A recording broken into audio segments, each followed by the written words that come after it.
세계 가상화폐 시장을 뒤흔들고 있는 국산 코인이 있습니다. 한국인이 만든 테라와 루나입니다. 최근 일주일 사이 58조 원이 증발한 이 코인 업체에 대해 1년 전 국세청은 특별 세무조사를 했습니다. 그 조사 내용을 저희가 확인해 봤습니다. 테라와 루나를 사용한 법인을 전수조사했고 코인 시세를 마음대로 조정한 정황도 일부 포착했던 것으로 파악됐습니다. 이미 그때 범죄 정황이 발견됐다는 얘기입니다. 그런데도 국세청은 수사 의뢰를 하지 않았습니다. 그리고 1년 뒤 테라 루나 사태가 터졌습니다. 첫 소식 정혜성 기자가 보도합니다. 루나 코인이 본격 상승세를 탄 건 지난해 6월입니다. 한 달 전 119달러, 우리 돈으로 15만 원까지 치솟았지만 최근 99% 넘게 폭락했습니다.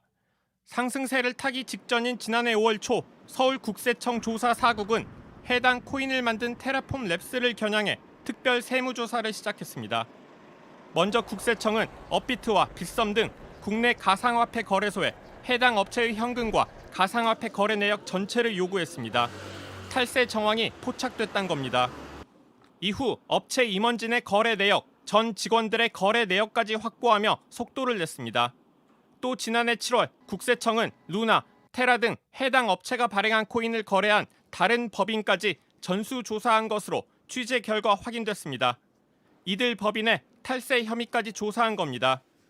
특히 국세청은 당시 국내 주요 거래소에 상장한 테라의 구조까지 파악해 문제점을 들여다본 것으로 확인됐습니다.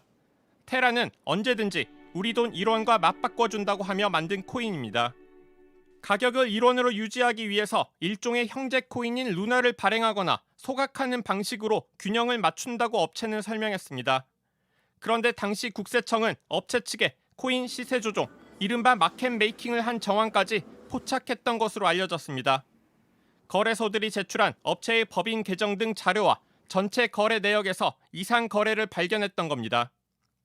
취재진은 조사 과정에서 범죄 혐의 등을 추가로 파악한 게 있는지 물어봤습니다. 범죄 혐의 이런 거는 좀 추가로 파악이 된 건 없었어요? 왜냐면 이게 너무 큰 피해인데 사실. 일단 저희는 조사 포털 부분을 보면 이제 그게 이제 포털 사인이냐 아니냐는 그거 볼 거고 세금이야 있는 대로 저희는 보이는 대로 다 추징하는 거니까요. 세금 추징 외엔 별 다른 조치는 취하지 않았다는 겁니다. 수사기관에 통보할 수 있는 거잖아요. 범죄 혐의가 추가로 파악이 되면. 아니, 저희가 하는 거는요. 조사 포털에 대해서만 저희가 고발하잖아요. 결국 수사 의뢰는 이루어지지 않았고 이후 테라는 해외 거래소까지 진출했습니다. JTBC 정혜성입니다.